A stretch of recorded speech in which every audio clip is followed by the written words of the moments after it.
I thought was great.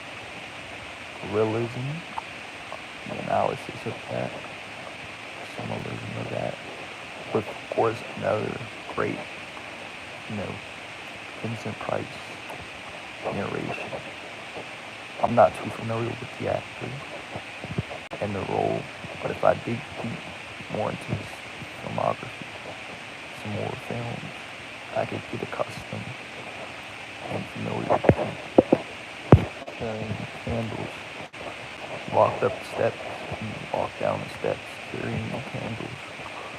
I don't know the exact symbolism or the exact analysis. You know that as an means to have light, see where she's going. I take from that. That's my prediction. That's my guess. It's great. Enjoyed it very much. We took out of the castle, opened the door, which I'm assuming that was Vincent Price. I don't know that to be exact. It's a big guess. It could be anybody. Came off genuine, realistic, stuff like that. If you haven't seen The Monster Club from 1981, highly recommend it. Shadowy figure, another mysterious wizard type of who came out of the casket type of thing. And, you know, she was great and all phenomenal, especially for the time. This ain't really a 60s movie like I typically do. It's an 80s movie. I've gotten to that modern day. He's fighting somebody's neck. Well, yeah, because he plays a vampire in this movie. So, yeah, it had to be him who came up out of the casket. Raised up out of the casket. Vampires don't like garlic. Know that for a fact. Can't be in the sunlight much or they'll burn. Why you see him like a shadow. That way he's not in direct sun contact. I thought the scene where he bit the man's neck, I thought that was great. Came off very realistic. Sure, when they do these fighting scenes, they put a pad or a patch on the person's neck. That way, it's not real. It comes off realistic looking. That's based off that fact. Talking to John Kerry Dean, telling him it was the best blood that he'd ever tasted from the person he bit.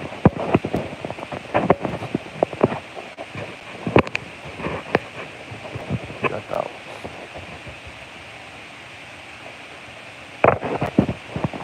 a great scene. Came off pretty good.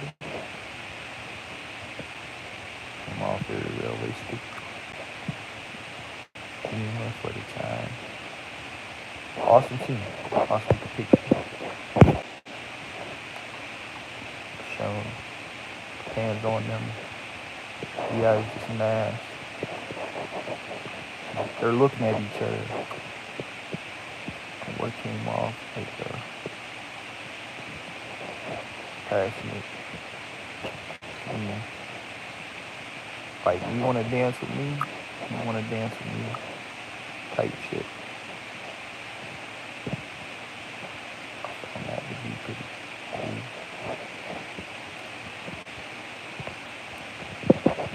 Performance of the day.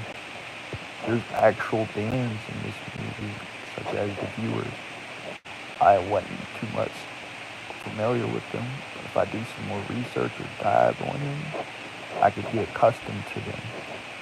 But we did see people in costumes. I seen a person with a monkey costume. All these other people were kind of dancing and vibing. You know, I thought was interesting. guys know, the party scene ain't really my vibe. I just be chilling with myself, mellow, smokes here and there. Is my little 1-2 thing, but still even I would shot on everybody, the directing, the producing, and just that whole ordeal came off great, absolutely great. And then a man down, being beaten or whacked on, which, you know, you got somebody's pet souvenir basically type thing. Yeah.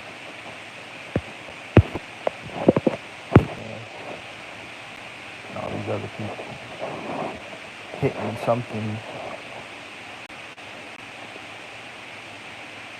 A man, I guess, that's what I take from that.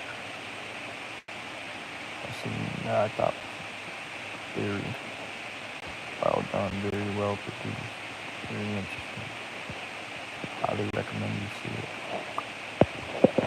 it. And on our other vampire, he looks good, the makeup of him in that role, portraying the vampire. The actor I wasn't too familiar with, but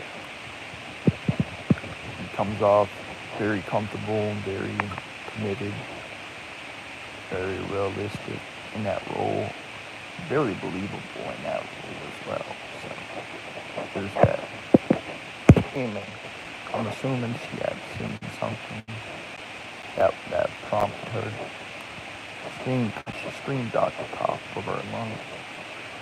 I'm assuming she saw somebody get killed or whatnot, and what can always be very traumatizing and sad and this and that on somebody in a coffin. I couldn't quite tell or make out who it was. It depends in price if it's somebody else, but using a suit, which is sad, fucked up. Even in movies, it's a reality-driven thing. I can relate because I've seen it, and I've kind of been like traumatized myself, dealing with what I've been dealing with in real life. Shit. But the scene was absolutely realistic. Anyone committed, believable. All those things. Proud, you know, aiming at something, want something. This is great to see Donald Pleasence, of course. I'm familiar with him and his body of work from a few movies I've seen, even his first horror movie. And I wasn't too familiar with anything other than Halloween. And so I did some research and seen that he had a very first horror movie. Of course, he's a great actor, committed, great chemistry, charisma, all those qualities that you need to be a movie star, surviving, thriving Hollywood.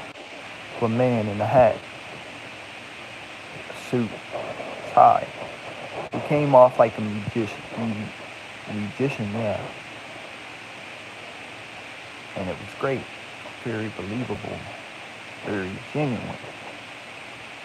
It's not like that hasn't been done in movies before, because it has been. But in here, you really see a magician with sense of humor, or a magician who smiles. Typically, they're serious, focused, and committed to being a magician. You know? Nobody's gonna take a magician serious if he's smiling or being goofy or this and that, but still very much an interesting, pivotal part in this movie. Student Club, which I enjoyed. Pretty cool. Green, slimy, type of Nickelodeon color as title card. And the Monster Club. I don't know if this was the same group of viewers, because I did read that there were other groups who had performed. And then when we see Vincent Price, the crowd basically watching as they're performing, his title card comes up, Vincent Price. Which I thought was fairly interesting, fairly great. Like I said, he's committed to every role that he's in. He just oozes that charisma, that confidence. He's hella uber committed to each role that he portrays, which is another reason why I'm a big Vincent Price fan and a fan of people that I am in general. There's reasons and equity behind why I'm a fan and like certain people. I don't just like certain people or like certain people. There's reasons behind and meaning behind why I respect and like people. So yeah. Now, black, long black hair. Then we have Donald Pleasant's title card, which was cool. White, him in a hat. So, him looking like a magician, just like that other dude, which came off very genuine, realistic, believable. Simple as that. No more need to regurgitate. No more need to go over that, because there's not much to it. Something. Oh, it looks like he stabbed him in the wall or whatever, which is interesting. I don't know what he stabbed in the wall for, but I enjoyed it. Then we had John Carradine shown. He's also in the Monster Club, which I've enjoyed him in the last few Vincent Price films. And his filmography don't come up, so he probably wasn't in a lot of films that aren't that big. That's why I put him in this role, this movie. I still thought was outstandingly great. To the least bit, absolutely. He's one of them actors that I could get behind. Everybody had great chemistry and bonded well. Like I always say, if you wouldn't have known that they were a part of a set together, you would have thought that they were real life friends because of how good the chemistry is between everybody. Buck teeth men.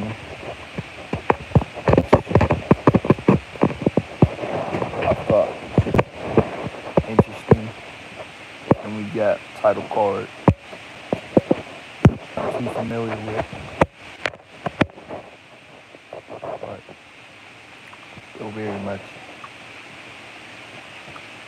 thought him contributing his role into this movie fairly interesting, to say the least bit.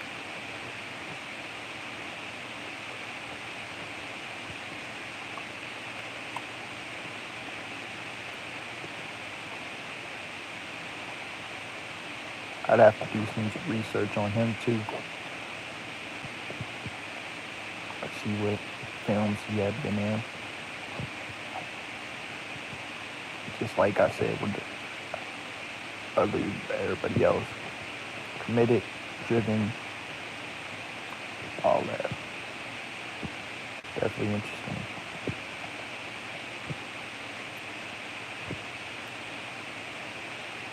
To say the least.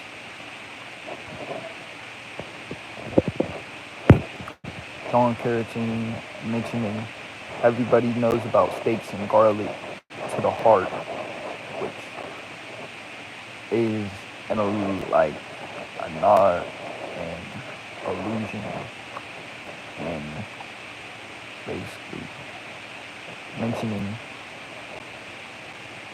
vampires, basically. Like I said, I don't need to regurgitate or say something that I haven't already said. And yes, y'all ever caused fear. I don't know if John Carradine's also a vampire. There's multiple people who play vampires in this movie, or is he a normal guy talking to a vampire?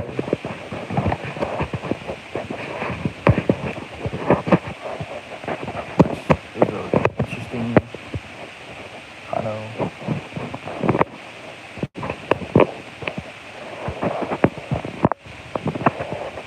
situation. He's a vampire. He's a normal person. I mean, my babysitter's a vampire from Disney has done it, so it's not a new thing. That's been done in that. And that's modern vampire imagery, symbolism, analysis, and synopsis, and summary, and all that. Putting his hand over his hand, kind of shaking, jokingly, obviously. And I thought this performance was great too. All three performances. No, there are different artists because it says it. And we got another title card. There's another actor. No prior knowledge of knowing any film he was in, any credits he had, nothing like that. First time viewing experience, first time seeing him. Thought he blended in pretty good. We got another card of somebody, but it went by quick, which I thought was interesting. Barbara Kellerman, of course, being that girl with the blue shirt, I'm assuming. She's committed. She's got some that are pretty cool. Certainly some romantic interpretation, analysis, synopsis, and summary, comparing people she interacts with or a person she interacts with. I very much on that one could be enjoyable and interesting scene. Great actress for the 80s. And yeah. Who rolling the window down in the car, which was interesting. I'm assuming they're armed too, and they're looking for somebody and searching for somebody. And what in the scene, what was interesting, realistic. I'm assuming they're after the vampire to capture and kill the vampire, whether it's the Vincent Price vampire or the other vampire. I very much still think that's why they're doing that. Which I very much thought was realistic, genuine, honest, and great. I don't know if that's a person from the viewers or another band, but that was kind of a weird noise. I'm not going to hold you. That was kind of weird. It's a great art, great band, but what a weird noise.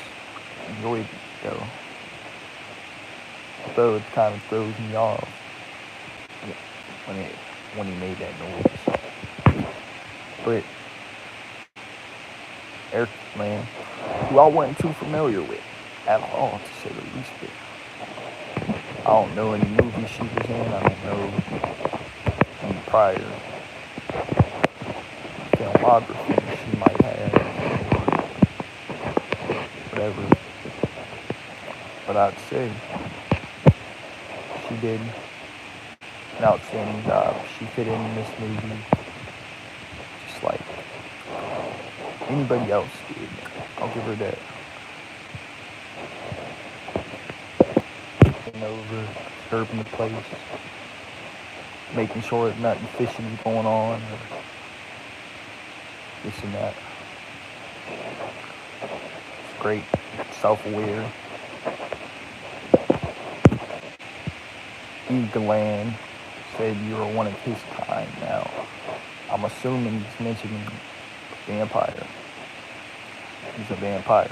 It's not shown who she's describing or exactly talking about. It's just alluded to, which I'm not gonna really regurgitate either. Pick up a doll and fighting. You know, one of them closed dolls, you put it like that weird clothes.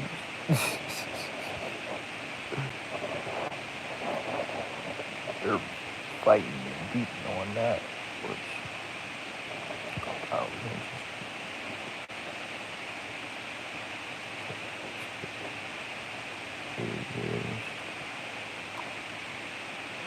The dolly.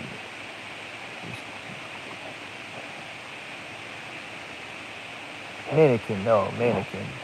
They were fighting a mannequin, not a dolly. But it was very comical. But I enjoyed it. Oh, my eyes are burning very much. Yet again, I wasn't too familiar with the person, but came off realistic, came off genuine, came off like she really wanted to perform. So I'll give her that. Ooh. I'm in Ward. I love these title cards, you know, that are shown all throughout the movie. So we're accustomed and introduced to characters. Even if we might not be familiar with any of their prior works, still great. Dancing with a handkerchief between her belly. I'd say that's like some gypsy type symbolism or type of shit, something like that, which I thoroughly thought was interesting, to say the least bit. Yeah, she came off great in that role. Anthony Valentine, looking type of person who was in the club, because it's a club they're performing at, I'm assuming. So, yeah, I thought that was great. In his head, dancing, enjoying the music, you know, just being a part of it. I thought it was great. Yeah, pretty much. I went so very realistic and genuine.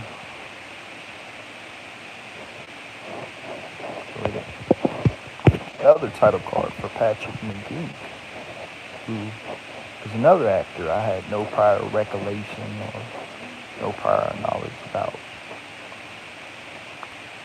But it was cool to see him in the movie for the first time and get accustomed to a lot of the characters I'm not familiar with or have knowledge of. See, so that way I am familiar with them. Oh my, I'm on it today. But she's a pretty good dancer. Bent over, not bent over, but bent backwards and did some sort of dance. That was interesting. Anthony Steele in somebody's hand, shown in the camera next towards Anthony Steele. Anthony Steele is yet another actor who I have no recollection of, no familiarity with. But if I get more accustomed to him, I'm sure I will be familiar with prior work that he was doing. But in here, he fit perfectly, looked like he belonged. Not gonna regurgitate or say more than I already need to, but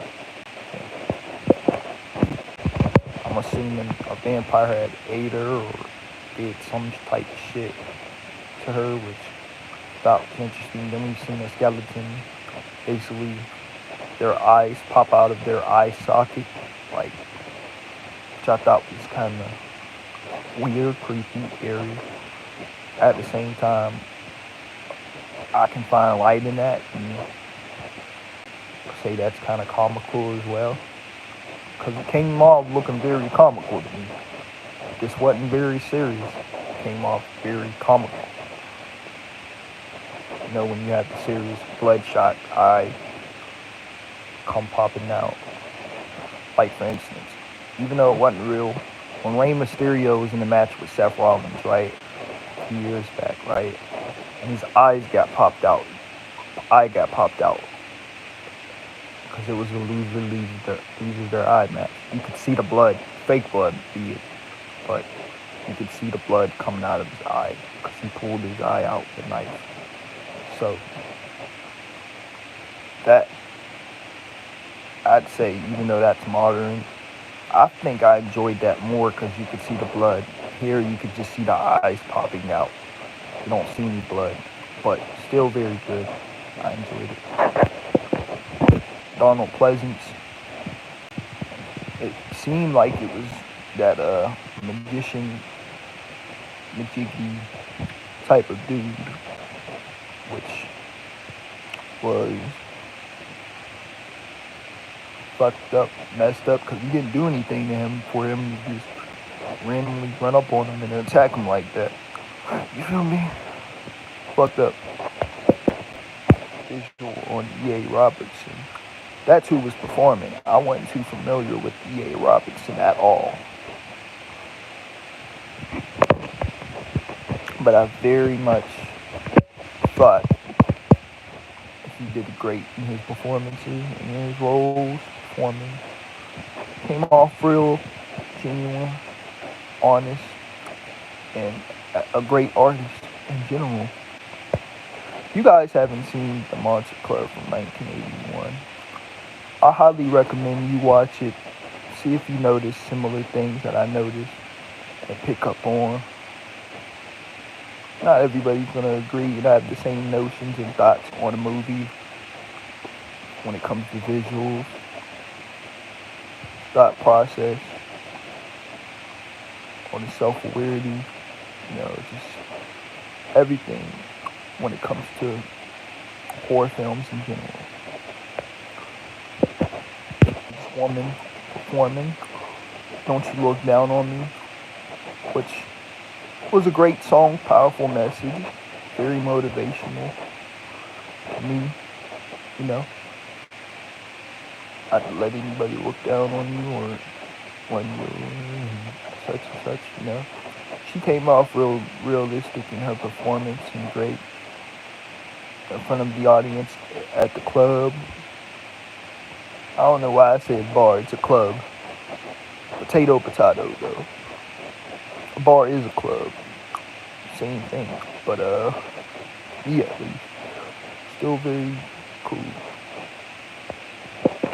It was performed by the Pretty Things, who I wasn't too familiar with, which kind of sounds kind of funny and sus. And they were like a flamboyant, pretty guy type of band. Like, how could I equivalate them?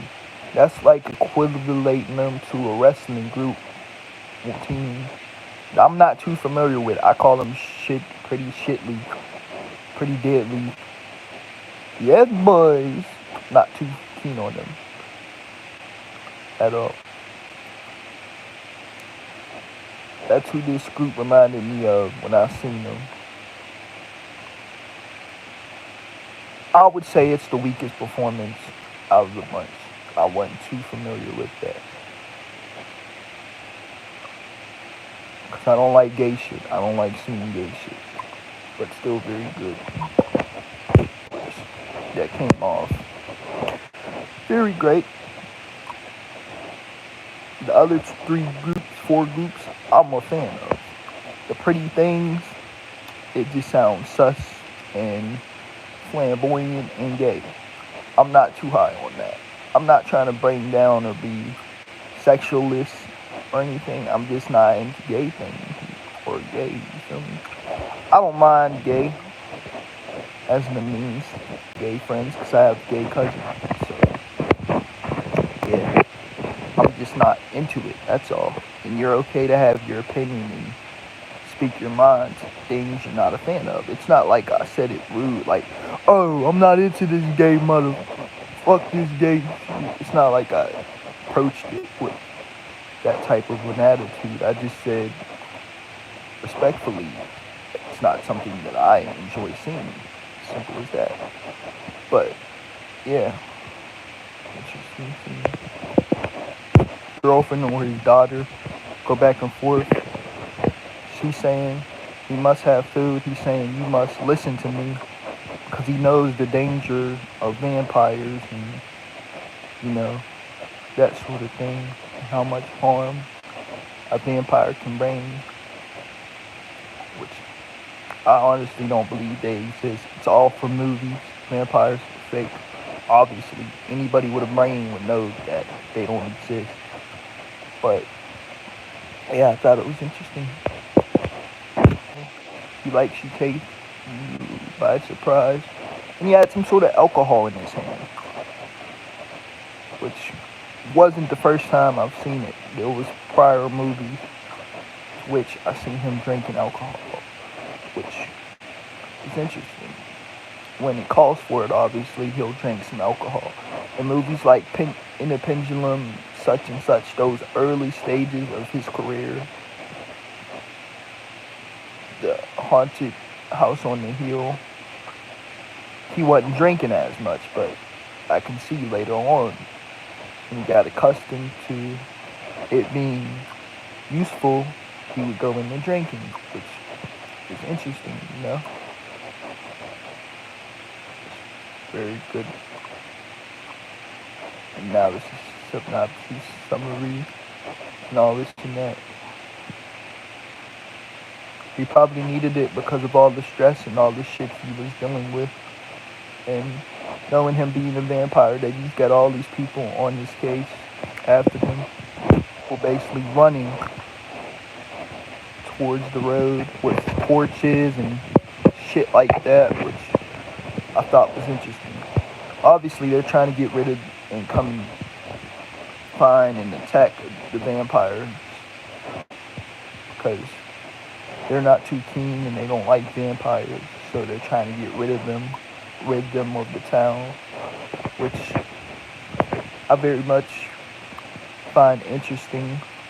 That the choice of weapon would be torch, piercing, this and that. Very enjoyable scene, very genuine, awesome, realistic scene. There's no more that I need to go into as far as that goes, though. I shot people with masks up close in the camera, which I thought was great. Those masks, people with wolf masks and all type of mask imagery. Then we had the title card, like I said before, with the green slime and the Nickelodeon S, a jiggy looking title card, which, it's great, to say the least. I enjoyed it. Arrived at 6 o'clock. I'm at your very best. And you got another narration that came off genuine, awesome, believable for the time, and I enjoyed it. The musical performance, which I thought was great. Very, very realistic, genuine. Came off well, shot well, directed well, produced well, just all that. For the time being, very, very much enjoyed it. This time it's white, Monster Club. So we get 2 back-to-back title cards. Interesting, okay? Very, very interesting. So good. 2 hours. Monster Club from 1981, man. John Carradine, Vampire Dude, Whitman. Everybody should give you a great reason in totality why you should watch this movie from 1981, because